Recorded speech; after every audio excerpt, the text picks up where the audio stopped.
ዛሬ የምናወራው ስለ አንድ አዲስ የሰው ዘር ነው። ይህ የሰው ዘር የሚኖረው አዲስ አበባ ካዛንቺስ ወይም መገናኛ ወይም የትም ቦታ ቢሆንም ኢንተርኔት ላይ የሚኖረው ግን ቤቨርሊ ሂልስ ውስጥ ነው። በሰፈሩ የጭቃ ዱቄት እየናጠው፣ እሱ ግን ማህበራዊ ሚዲያ ላይ ኢሮፒያን ሰመር ውስጥ ነው ያለው። ይሄ ነው እንግዲህ የፊልተር ዲያስፖራ የምንለው። የረበና ሰላም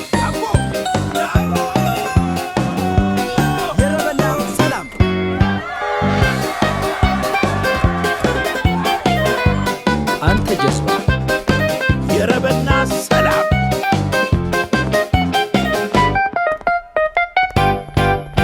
የረበና ሰላም በእናንተ ላይ ይሁን።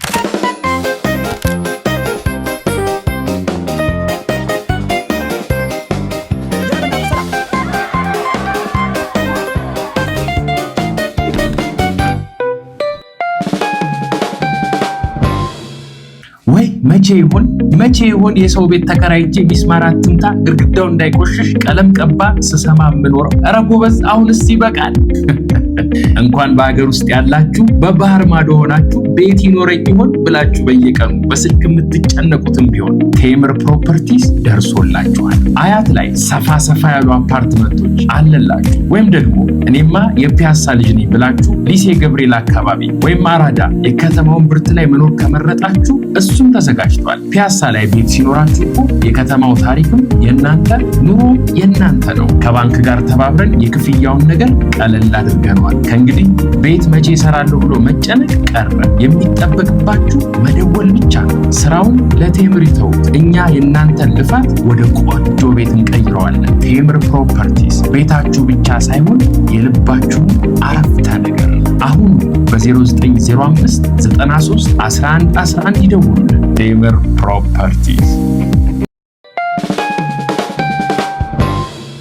አንዳንድ ቪዲዮዎች ስታዩ ግራ አይገባችሁም? ልጅቷ ቪዲዮ ላይ ሞርኒንግ ሩቲን ትሰራለች። አልጋዋ ላይ ነጭ ልብስ ለብሳ እጇ ላይ የፈረንጅ ቡና ይዛ መስኮቱን ስትከፍተው የሚታየው የፓሪስ ከተማ ወይም የዱባይ ሰማይ ጠቀስ ህንፃዎች ናቸው። ቆይ ግን እኛ እኮ ሰፈርሽን እናውቀዋለን። መስኮቱን ስትከፍቱ መጀመሪያ የሚታየው የጎረቤቶች ማዘር ገመድ ላይ ያሰጡት ነጭ ጋቢ ነው። ከዚያ ቀጥሎ ደግሞ የቆርቆሮ ክምር። ይሄ ሁሉ የኤፌል ታወር ከየት መጣ? ግሪን ስክሪን እኮ የዘመናችን ትልቁ ውሸታም ነው። ሰዎች አሁን የሚኖሩት በፒክስል እንጂ በሰውነት አይደለም። ጆሮዋ እዚህ 4 ኪሎ ሆኖ አፍንጫዋ ግን ኒውዮርክ ላይ የኤስቴቲክስ አየር ትተነፍሳለች። ህይወት ኤዲት ተደርጋ ነው የምትቀርበው። በጣም የሚገርመኝ ደግሞ የአመጋገብ ስርዓታችን ነው። ሶሻል ሚዲያ ላይ ኢንፍሉዌንሰር ከሆንክ እንጀራ መብላት ወንጀል ነው። ቪዲዮ ላይ የምታየው የአቮካዶ ቶስት ነው ወይም ኮልድ በርገር፣ ያውም በቢላዋና በሹካ። ግን በውስጣቸው አቤት ሽሮ ቢኖር ብለው እንደሚጨነቁ እናውቃለን። ካሜራ ሲጠፋ ግን ቀዝቃዛውን በርገር ወርውረው በቆርቆሮ ሳህን የቀረበውን ፈሳስ ያለ ሽሮ አጥልቀው ሲበሉ ይታየኛል። ለምንድን ነው ግን ባህላችንን ለቪዲዮ የምንሸሸው? እንጀራ ኢዝ ናት ኤስቴቲክስ ይሉሃል። ቆይ ግን የጥጥ አልጋ ልብስ ላይ አቮካዶ እየበሉ መታየት ነው ስልጣኔ? እኛ እኮ እንጀራን የምንበላው በአንድነት ነው። እነሱ ግን ለብቻቸው ሆቴል ሄደው ፎቶ ይነሱና ሚታይም ይሉታል። ሚታይም ማለት በአማርኛ ሰው ስለጠላኝ ብቻዬን ነኝ ማለት እንደሆነ አያውቁም። ሌላው የሚገርመው የፎቶ ቀረጻ ቦታው ነው። አንድ ዘመናዊ ካፌ ቦሌ አካባቢ ለምሳሌ ይከፈታል። ያ ካፌ ስራው ምግብ መሸጥ አይደለም። ስራው ለፎቶ የሚሆን ግድግዳ ማከራየት ነው።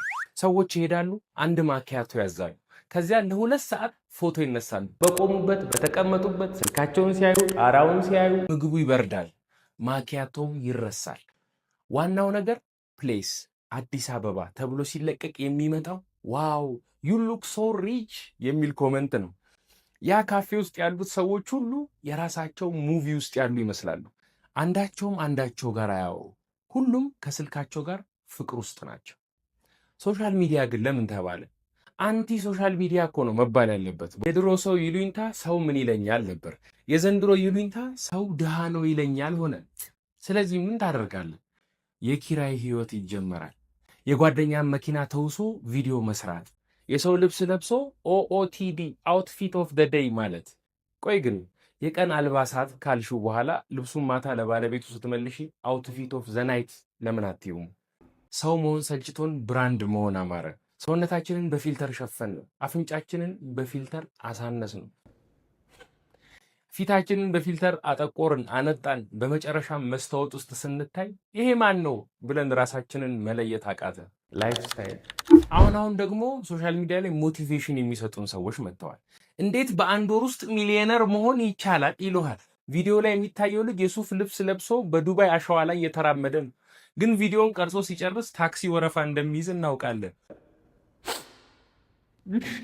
ይሄ ሁሉ ግነት ግን ለምንድን ነው? ምክንያቱም እውነታው አሰልቺ ስለሆነ ነው። ኑሮ አሰልቺ ነው። ስራ አድካሚ ነው። ስለዚህ ህዝቡ ሁላችንም ማጂክ እንፈልጋለን። ፊልተሩ ያንን ማጂክ ይሰጠናል። this is it። ግን ችግሩ የት ላይ መሰላችሁ? አንድ ወጣት ይህንን ቪዲዮ ያያል፣ ከዛ ራሱን ያያል። እሱ ዱባይ ነው፣ እኔ ግን ኮልፌ ነኝ። እሱ በርገር ይበላል፣ እኔ ግን ቆሎ ቆረጥማለሁ። ህይወት ያልተሳካም ብሎ ጭንቀት፣ ዲፕሬሽን ውስጥ ይወድቃል። ውሸታሙ ፊልተር እውነተኛ ጭንቀት እየፈጠረብን ነው። እስቲ ወደ ራሳችን እንመለስ። አቧራው እኮ የኛ ነው፣ ጭቃው የኛ ነው።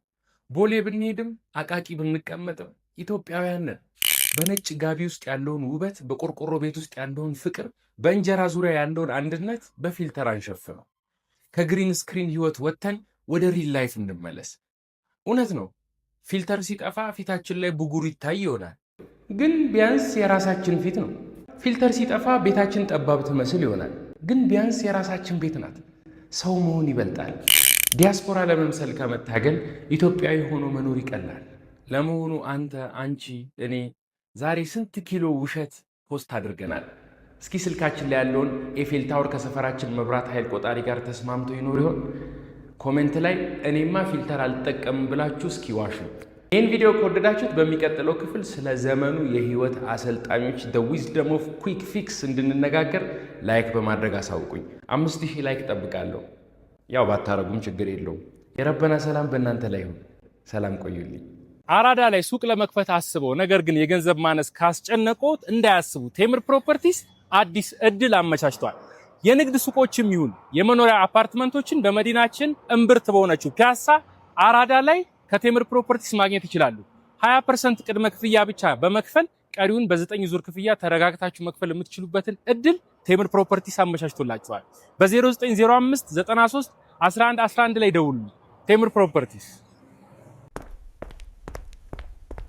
የረበና ሰላም በእናንተ ላይ ይሁን።